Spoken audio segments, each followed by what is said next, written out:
He got tired quickly. He ran slower than others. Even climbing stairs made his chest burn. Teachers said, "Maybe sports are not for you." Friends whispered, "He doesn't have stamina." But Aarav loved one thing: learning how the body works. One day his science teacher said something that changed his life. "Your body is not lazy, it is adapting." That night, Aarav opened his physiology book. He learned that muscles grow only when they are challenged. He learned that lungs become stronger when they struggle for oxygen. He learned that the heart doesn't avoid pressure, it learns to beat better under it. Most importantly, he learned this truth: pain is not damage. Pain is information. The next morning, Aarav started walking, just 5 minutes. His legs burned. His breathing was heavy. His brain screamed, "Stop!" But his body whispered something else. "I am learning." Inside him, tiny changes were happening. His muscles were creating new fibers. His lungs were increasing oxygen efficiency. His heart was learning to pump more blood with less effort. No one could see it. But physiology never lies. Days became weeks, weeks became months, 5 minutes became 10, 10 became 20. Walking became running. One day, during a school race, something unbelievable happened. Aarav didn't start fast, but he didn't stop either. Others burned out. Their muscles flooded with lactic acid. Their breath lost rhythm. But Aarav's body knew what to do. His nervous system stayed calm. His muscles used oxygen efficiently. His heart kept a steady beat. He crossed the finish line. Not first, not last, but strong. For the first time, people clapped. But Aarav smiled for a different reason. He had learned the greatest lesson of physiology. Your body is designed to survive, adapt, and win. It only asks one thing: consistency. That day, Aarav understood. You don't become strong by being born special. You become strong when you respect how your body grows. Slowly, silently, scientifically. And once the body learns, it never forgets. He ran slower than others. He breathed harder. Even small efforts made his muscles shake. People judged what they could see, but they never saw what was happening inside him. One evening, after another tiring day, Aarav asked his science teacher, "Why does my body fail so easily?" The teacher smiled and said, "Your body isn't failing, it's learning." That single sentence changed Aarav's life. He began studying physiology, how the human body adapts. He discovered that muscles don't grow during exercise, they grow during recovery. He learned that lungs expand their capacity when pushed gently, not violently. He learned that the brain sends fear signals long before the body actually reaches its limit. The most powerful lesson stayed with him. The body quits after the mind gives permission. So Aarav started small: 5 minutes of walking, slow breathing, focused steps. Every time his legs burned, he remembered, this is not weakness. This is adaptation. Inside his body, silent miracles were happening. Muscle cells were repairing themselves stronger. Mitochondria were increasing energy production. His nervous system was learning calm under stress. Weeks passed. His heartbeat slowed at rest. His breathing became deeper. What once felt impossible now felt normal. Months later, Aarav stood at the starting line of a long-distance race. Fear returned. But this time, knowledge stood beside it. When his lungs screamed, he controlled his breath. When his legs burned, he trusted oxygen delivery. When his brain shouted, "Stop!" he whispered back, "I know you're protecting me, but I am safe." Others ran fast and faded. Their bodies lacked patience. Aarav ran steady, not because he was the strongest, but because his body had learned how to endure. He crossed the finish line with tears in his eyes, not from pain, from respect. Respect for a body that adapted. Respect for a heart that never stopped trying. Respect for science hidden beneath effort. That day, Aarav understood the ultimate truth of physiology. Your body is not your enemy, it is your oldest ally. If you train it with patience, feed it with discipline, and guide it with understanding, your body will carry you farther than talent ever could. Because the body that learns never gives up. Crossing the finish line did not make Aarav famous. It made him aware. That night, as he lay in bed, his legs ached deeply. But instead of fear, he felt curiosity. He remembered what he had learned. Pain after effort was not failure. It was micro tears repairing themselves stronger. His muscles were rebuilding. His nervous system was recalibrating. His body was speaking a language he finally understood. The next morning, Aarav woke up early. Something felt different. His breathing was calmer. His heart felt steady, not rushed.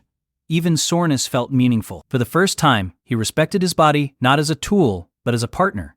At school, people noticed changes. "You look stronger," someone said. "You don't get tired easily anymore," another whispered. But Aarav knew the truth. Strength didn't come suddenly. It came quietly, layer by layer. He began teaching others what he learned. He told his friends that fatigue was not weakness, it was the body asking for oxygen and fuel. He explained that fear before effort was the brain trying to conserve energy. He shared that consistency rewires neurons faster than motivation ever could. Some laughed, some listened. Aarav kept going anyway. One day, his teacher asked him to speak at a school assembly. Standing on the stage, Aarav's hands trembled, his heart rate increased. But he recognized the signs. Adrenaline was rising. Blood was redirecting to muscles. His body was preparing, not panicking. So he breathed slowly and began. I was once called weak, he said. But my body was never weak. It was untrained. Silence filled the hall. He spoke about how the heart adapts to pressure, how lungs grow with patience, how the brain exaggerates limits to protect us. When you stop, he said, your body doesn't stop because it's done. It stops because your brain thinks you're in danger. Students listened closely. Some felt seen. After that day, Aarav started a small running group. No competition, no speed, just understanding. They focused on posture, breathing, recovery. He taught them rest was not laziness, it was biological necessity. Slowly, transformations happened. A boy with asthma ran longer without fear. A girl who hated sports discovered endurance. A student who always quit learned patience. Aarav watched bodies change, but more importantly, minds. Then, life tested him again. During college training, Aarav pushed too hard one week. He ignored rest, skipped sleep. One morning, his legs felt heavy. His heart rate stayed high. Motivation vanished. Overtraining. But this time, Aarav didn't panic. He recognized the signs: elevated cortisol, nervous system fatigue, depleted glycogen. So he stopped. He rested. He slept. He refueled. Within days, strength returned. He learned another lesson. Listening to your body is also strength. Years passed. Aarav became a physiology coach, not by degree, but by understanding. He taught athletes, students, and ordinary people that the body does not demand perfection, only respect. One evening, a young boy came to him and said, "Sir, everyone says I'm weak." Aarav smiled. He knelt down and replied, "No, you are adapting." The boy's eyes lit up. In that moment, Aarav realized something profound. His journey was never about running. It was about rewriting the meaning of weakness. The human body, he understood, is not fragile. It is resilient beyond imagination. It responds to effort. It remembers patience. It rewards consistency. And when treated with knowledge instead of anger, it becomes unstoppable. Aarav often repeated one final truth. Your body is the only home you will ever live in. Train it with kindness. Challenge it with wisdom, and it will carry you through everything. Because the body that learns, the body that adapts, the body that is understood, Aarav believed he understood his body. Years of learning physiology, coaching others, and listening carefully to pain and recovery had taught him discipline. He knew about muscles, oxygen, nerves, hormones, and rest. But life had one lesson left. The lesson that tests everything you think you know. It came suddenly. One rainy morning, during a routine training run, Aarav slipped. The sound was small, but the damage was not. A sharp pain exploded through his knee. His body collapsed before his mind could react. For the first time in years, Aarav couldn't stand. Doctors confirmed the truth later that day: ligament damage, months of recovery. No running, no training. For someone who had built his life around movement, the words felt heavier than the injury. That night, Aarav lay awake, staring at the ceiling. His muscles felt useless, his legs felt foreign. His heart beat slower, but heavier. A voice whispered inside him. What if this is the end? Physiology had taught him how the body adapts, but now he had to learn how it waits. The first weeks were the hardest. Muscle atrophy began quickly. Strength faded, balance disappeared. Aarav knew the science. Without movement, muscles shrink. Neural connections weaken. Confidence dissolves. But knowing didn't make it easier. He watched others train while he sat still. He felt guilt for resting, anger for his weakness. Then, one evening, while massaging his injured leg, he remembered something crucial. Healing is not passive. It is active, just invisible. So he changed his approach. Instead of focusing on what he couldn't do, he focused on what his body was doing. Inflammation wasn't the enemy. It was repair in progress. Pain wasn't punishment. It was communication. Scar tissue wasn't damage. It was structure forming. He began rehabilitation slowly. Tiny movements, isometric contractions, breathing exercises. To others, it looked like nothing. But inside his body, miracles were happening. Neurons were relearning pathways. blood vessels were rebuilding networks, cells were aligning under stress, slowly, carefully. Days turned into weeks. Progress was frustratingly slow. Some mornings, Aarav woke up hopeful. Other mornings, he felt broken again. But physiology reminded him, the nervous system heals slower than muscles. Be patient. He stopped rushing. He slept deeply. He ate with intention. He meditated to calm cortisol levels. Slowly, stability returned. One day, he stood without support. It lasted only seconds, but those seconds felt like victory. Months later, Aarav took his first step without pain. Tears rolled down his face, not from joy, but from gratitude. He had learned something new. Strength is not how fast you move forward, but how gently you allow yourself to heal. As his body healed, his purpose evolved. He began working with injured athletes, burnout victims, people who felt betrayed by their own bodies. He didn't motivate them with slogans. He explained biology. He taught them that trauma lives in tissues, that fear rewires reflexes, that healing requires safety, not force. One woman, unable to lift her arm after years of pain, asked him, "Will I ever be normal again?" Aarav replied softly, "Your body isn't broken, it's protecting you." That sentence changed her recovery. Aarav realized something powerful. Most people don't fail because their bodies are weak. They fail because they fight their bodies. Years passed. Aarav could run again, but differently. Not faster, not harder, smarter. He respected recovery as much as effort. He listened before pushing. He stopped before damage, and his body responded with loyalty. At conferences, Aarav spoke about one truth. The human body is not a machine. It is a living memory. It remembers how you treat it. It remembers patience. It remembers neglect. One evening, after a long day, Aarav returned home tired but peaceful. He looked at his old scars, his healed knee, his steady breath. He smiled. His body had been with him through fear, pain, injury, and rebirth, and it had never abandoned him. In that quiet moment, Aarav understood the final lesson of physiology, not written in books. Your body does not demand greatness. It only asks for understanding. When you push it with ego, it resists. When you guide it with wisdom, it adapts. When you respect it, it becomes unstoppable. Aarav whispered a thank you to his heart, his lungs, his nerves, his muscles, because this body had learned. This body had endured. This body had healed.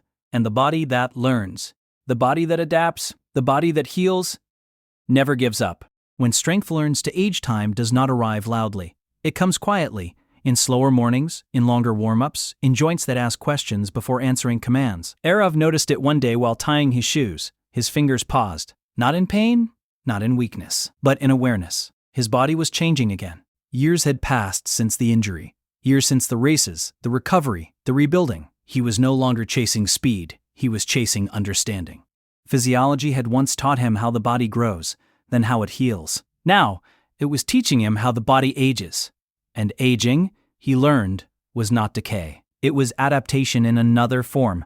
At 45, Aarav could still run, but not endlessly. His muscles needed longer recovery. His tendons demanded patience. His nervous system preferred calm over chaos. Instead of fighting this change, Aarav studied it. He learned how muscle mass slowly declines without resistance, how bone density listens to impact and load, how the brain, even with age, continues to form new connections, if challenged with curiosity. He discovered something most people never learn. Aging is not loss of ability, it is loss of attention. The body does not suddenly fail, it is slowly ignored. Aarav adjusted his life. He trained smarter, not harder. Shorter sessions, better form. Deeper sleep. He respected hormones, how cortisol steals recovery, how growth hormone works during rest, how insulin sensitivity depends on movement. He ate not for pleasure alone, but for cellular repair, protein for muscle, fats for nerves, micronutrients for longevity. But the greatest change was not physical, it was mental. Aarav began to teach older people, men who believed strength ended at 40, women who thought pain was destiny, people who had surrendered to time. He told them something radical. Your body is not aging against you, it is aging with you. He showed them how balanced training rewires the brain, how slow strength work protects joints, how walking restores mitochondrial health. Some cried, not from pain, but from hope. One man asked him, "Why did no one tell us this earlier?" Aarav answered honestly, because fear sells faster than truth. As years passed, Aarav's hair turned gray, his voice softened, but his presence grew stronger. Young athletes came to him, not for speed, but for wisdom. They asked, how do we avoid burnout? How do we train for life, not just competition? Aarav replied, the body does not want extremes, it wants rhythm. Train, recover, eat, sleep, repeat. Not violently, not obsessively, but consistently. Then came the quiet years, the years when Aarav trained alone at sunrise, when applause was replaced by breath, when progress was measured in peace, not performance. One evening, walking slowly through a park, Aarav watched children running without effort. He smiled. Their bodies were teaching them what he had spent decades learning. Movement is joy. Breath is life. Rest is wisdom. Aarav realized something profound. The goal was never to defeat the body. The goal was to grow old with it. As he aged further, Aarav reduced intensity again. More mobility, more stretching, more stillness. He trained his nervous system now, through meditation, slow breathing, and silence. He understood that longevity lived in the parasympathetic state, where the body heals, digests, and repairs. Doctors called him healthy for his age. Aarav corrected them. I am healthy because I listened. In his 60s, Aarav wrote his final book, not about training plans or anatomy, but about respect. He wrote, the body is your first teacher. Pain is its warning. Fatigue is its boundary. Joy is its reward. He wrote about scars as memories, about aging as intelligence, about death as the final rest phase. He was not afraid of the end, because his body had taught him how to let go. One morning, Aarav sat quietly, breathing deeply. His heart beat calmly, his lungs expanded gently, his nervous system rested. He felt complete. He whispered softly, not to the world, but to himself. Thank you. Thank you to the heart that adapted, to the muscles that healed, to the nerves that learned fear and courage, to the body that never abandoned him. He understood now. The strongest bodies are not the loudest. They are the most listened to. And the body that is understood, the body that is respected, the body that is loved, does not fear time. Because the body that learns, the body that adapts, the body that ages with wisdom, never gives up. When the body teaches the soul to let go, there comes a time when effort is no longer the lesson. A time when the body does not ask to be pushed, but to be heard. Aarav felt it one early morning as he sat by the window, watching sunlight fall gently on the floor. His breath was slower now, not shallow, just unhurried. His body had changed again, not into weakness, into completion. Doctors spoke in careful words, friends spoke in concern, but Aarav listened only to the quiet signals inside him. His heart still beat strong, but softer. His muscles still responded, but slower. His nervous system preferred peace over challenge. Physiology had taught him every phase of life. Now it was teaching him the final one. When energy turns inward, the body is preparing to rest. Aarav was not afraid, because fear lives in resistance. And he had learned acceptance. He began spending his days differently. No schedules, no goals, just rhythm. He walked when the sun was kind. He rested when fatigue arrived. He ate slowly, honoring digestion. He slept deeply, trusting repair. He understood now. The body knows when it is time to stop building and start preserving. People still came to him. Young athletes, old students, broken people. They didn't ask how to become strong anymore. They asked how to live. A young woman once asked, how do I know if I am listening to my body or just avoiding effort? Aarav smiled gently. When your body asks for rest, it feels calm. When fear asks for escape, it feels urgent. That wisdom stayed with her. A father asked, how do I raise my child to be resilient? Aarav replied, teach them to fall without shame and rest without guilt. Aarav's voice carried no authority now, only truth. As weeks passed, Aarav began writing again. Not books, not lessons. Letters to the future. He wrote to children he would never meet, to people who felt weak, to bodies misunderstood and abused. He wrote, your body is not a machine, it is a conversation. He wrote about pain not as punishment, but as information. He wrote about aging not as loss, but as wisdom stored in tissue. He wrote about death not as failure, but as completion of adaptation. One evening, sitting quietly, Aarav felt a deep fatigue, not exhaustion, a closing. His heart rate slowed, his breath deepened. He understood the physiology. The parasympathetic system was dominant. Energy was conserving, the body was shifting priorities. He smiled. This was not the body giving up. This was the body letting go. Memories surfaced. His first run, his injury, his recovery, the people he helped, the lives he touched, not in pictures, but as sensations, warmth, peace, stillness. He remembered something important. The body does not fear death, only the mind does. And even the mind quiets when the body feels safe. Aarav began teaching one last lesson, not with words, but with presence. Those who sat near him felt calm. Their breathing slowed. Their nervous systems mirrored his. Science calls it co-regulation. Aarav called it kindness. On his final morning, Aarav woke before sunrise. His breath was shallow but steady. His heart was gentle. His body felt light. He did not fight it. He placed his hand over his chest and whispered, "You did well." To his heart, to his lungs, to his muscles, to his nerves, to the body that carried him from ignorance to wisdom, there was no fear, only gratitude. As the sun rose, Aarav's breath softened and then paused, naturally, peacefully. No struggle, no resistance, just rest. Later, those who knew him spoke about his strength, but those who truly understood spoke about something else, his respect.